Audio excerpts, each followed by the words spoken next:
This is the Late Round Podcast with your host, JJ Zacharisa.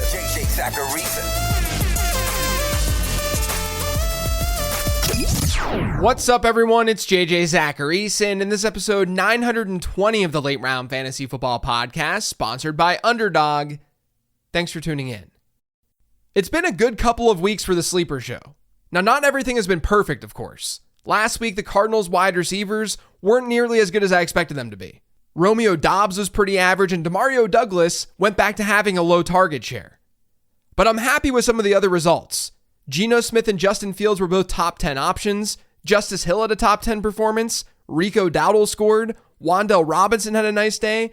Josh Downs took advantage of his slot matchup. Tucker Kraft was good. Xavier Legette had a nice day. Overall, with the type of players that I'm looking at on this show each week, I'm very happy with those results. Let's hope regression doesn't hit here in week 5. Now, before getting to the sleepers this week, make sure you're checking out what's going on over at Underdog. Fantasy football draft season might be over, but it's not over on Underdog.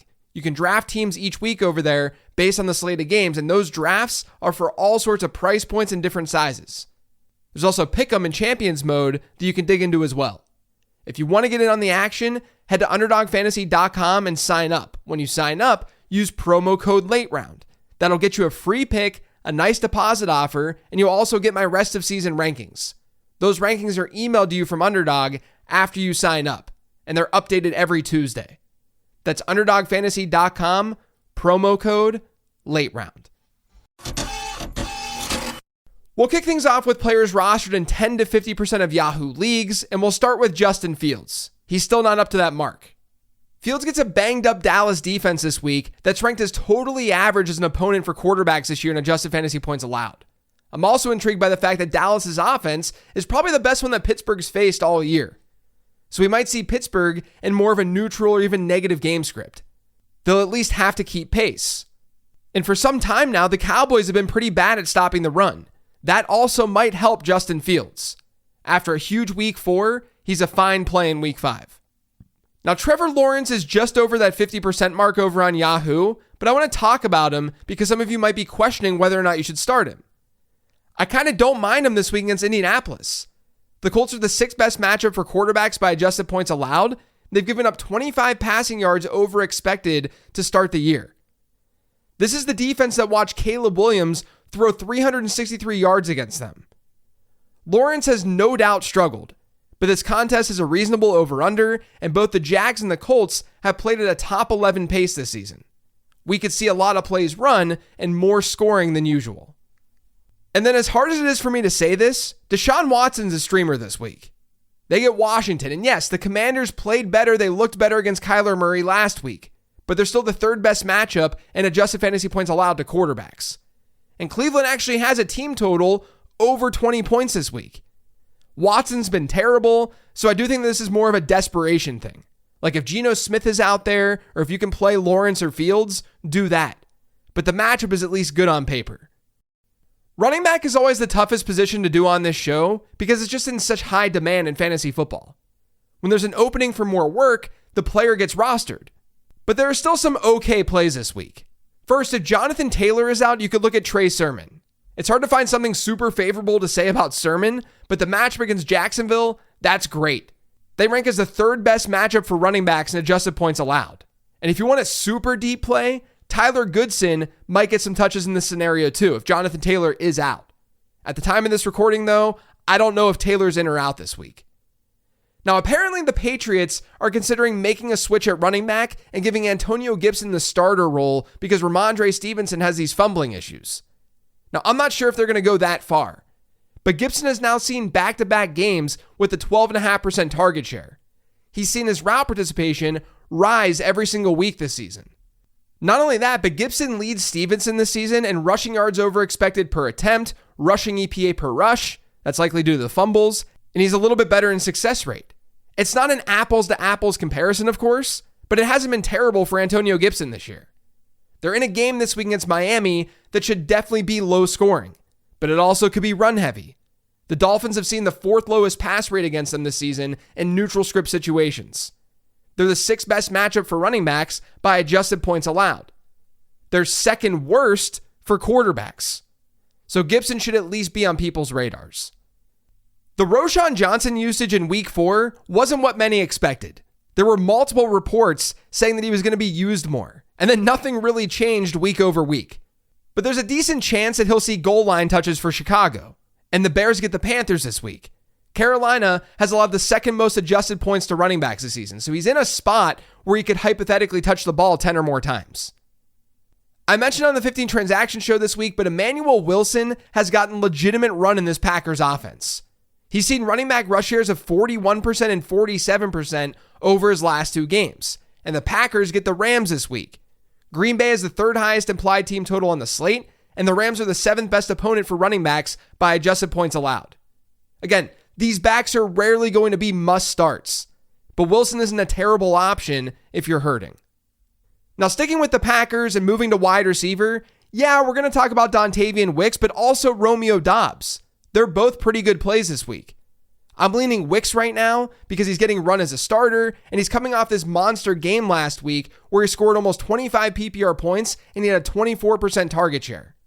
As I said during the offseason, and as I said on the 15 transaction show, Dontavian Wicks is also good. But it does kind of feel like people have forgotten about Romeo Doubs. He wasn't the one who benefited last week, but he did have a 91% route participation and a 15% target share. The Rams are also a team that's been torched on the perimeter this year. They rank dead last in adjusted slot rate, which means they're getting attacked on the outside. And that's definitely where we'll see Doubs line up, and Wicks will be out there more often than not too. Honestly, guys, all 3 of the Packers wideouts are great plays this week. Now, I don't know if Malik Neighbors is going to be able to play this week. He's in concussion protocol as I'm saying this. But regardless of his status, I think Wan'Dale Robinson is in play once again. The slot matchup isn't necessarily as desirable as last week's, but it's tough to not consider a guy who has a 28% target share on the season, and he could be in a negative game script. The Giants are 6.5-point underdogs. So once again, I'm calling out Wan'Dale Robinson. Now, one sneakier play this week, I think, is Keon Coleman. I know he's been a disappointment, which is often what happens during the first half of the season for rookies. But here are the positives. In weeks 1 and 2, his route participation was 90%. It was solid enough in a wonky game script last week at 73%. In week 3, it was kind of weird because he was sidelined and disciplined in the first quarter. Coleman, though, leads the Bills in air yard share right now. His average depth of target is 15.1 yards. Teams have thrown it 15 or more air yards against the Texans this year at the 5th highest rate. And Coleman's been a perimeter guy for them. And when adjusted for strength of opponent, teams are targeting the outside against Houston at the 3rd highest rate in the league.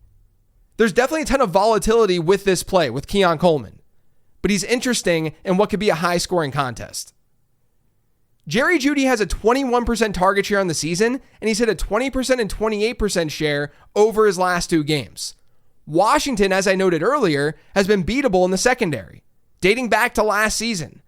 They're the 2nd best opponent for wide receivers right now in adjusted points allowed. So Jeudy makes some sense as a sleeper play this week. I'm going to also go back to Josh Downs. He's still not rostered in enough leagues. Indy gets Jacksonville, as I talked about earlier, and the Jags are just pathetic defensively, or they have been. No team has allowed more adjusted fantasy points to wide receivers, and as a slot receiver, Jacksonville's a top half team to target. But it's really just all receivers. You want to play wide receivers against Jacksonville. And Downs probably does get more of an uptick if Joe Flacco's under center. But he's seen target shares regardless of the quarterback of 28% and 32% in his 2 games played this year. So he's a pretty good option. Now, we've thankfully seen more looks go to Brian Thomas and Christian Kirk over the last couple of weeks, but Gabe Davis has still hit about a 15% target share over his last 2. And last week, he ran more routes than Thomas and Kirk. Indy's an above average matchup for wide receivers, and like I've been saying, this could be a decent game from a scoring perspective. He's not a great play, but he works as a bye week fill-in. And also make sure he's healthy. He was in a non-contact jersey at practice on Wednesday. Now, at the wasteland that is the tight end position, we'll start with Tucker Kraft. The Rams have been a top 12 team for tight ends in adjusted points allowed this year, and the Packers have a nice implied team total. Kraft has consistently seen 15% target shares in this offense, and he saw a season-high 86% route participation in week 4. He's an obvious play this week. Tyler Conklin's another one. He's got a revenge game against the Vikings, and while Minnesota's been great defensively, they've actually been the second best matchup for tight ends by adjusted fantasy points allowed, and they face the 7th highest adjusted target share to the position. Conklin leads the NFL in route participation. He's run a route on 90% of the Jets' dropbacks, so he gets another look this week. Atlanta's actually been the second toughest matchup for tight ends this year by adjusted points allowed, and they've allowed a lot of looks to go to the slot, but they're going to wide receivers. So Chris Godwin should eat on Thursday night. That's as long as they do throw him in the slot, with Sterling Shepard being their wide receiver 3. But regardless of all of that, K. Dotton has finally seen his target share go up and sort of align with his top 3 route participation. He's seen target shares of 25% and 19% over his last 2. He's been the tight end 7 in both weeks. That alone means that he's a viable option at such a tough position. And then there's Colby Parkinson against Green Bay. I got to mention him too. The Packers have seen tight ends get targeted at the 13th highest rate in football this year when adjusted for strength of opponent.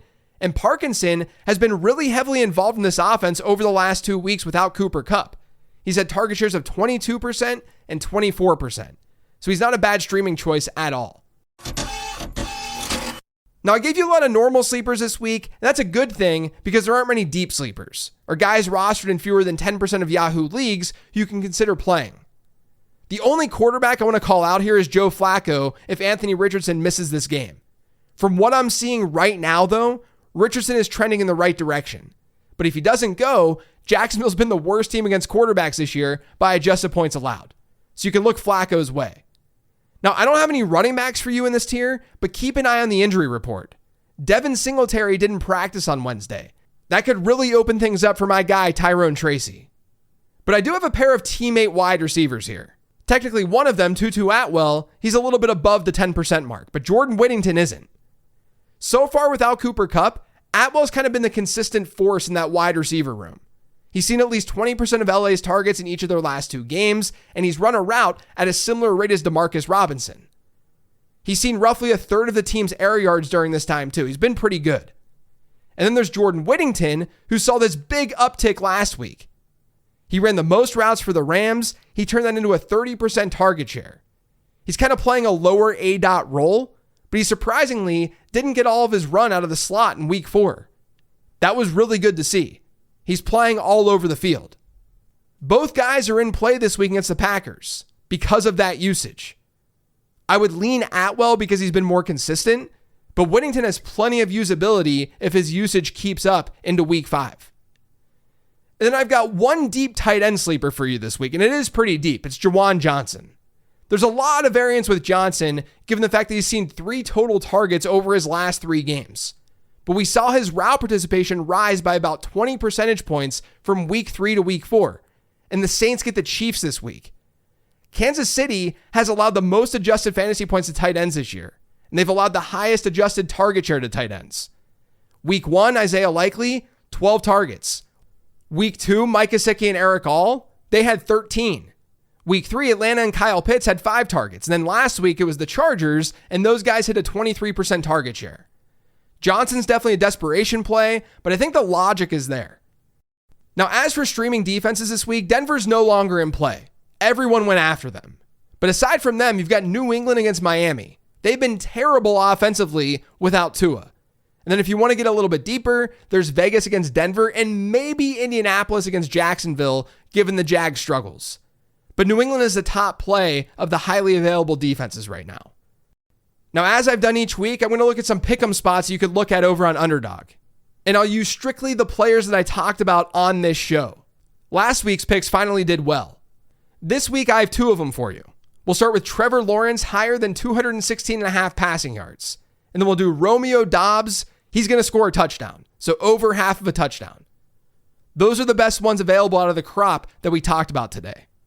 You can follow along if you want to by heading to UnderdogFantasy.com or downloading the app. When you sign up, remember to use that promo code LATEROUND. That's it for today's show, though. Thanks to all of you for listening. If you yet subscribe to the Late Round Fantasy Football Podcast, make sure you are by searching for it pretty much anywhere podcasts can be found. And don't forget to follow me on Twitter @LateRoundQB. Thanks for listening, everyone. I'll be back tomorrow with a mailbag episode and another episode of Late Round Perspectives. I'll talk to you then.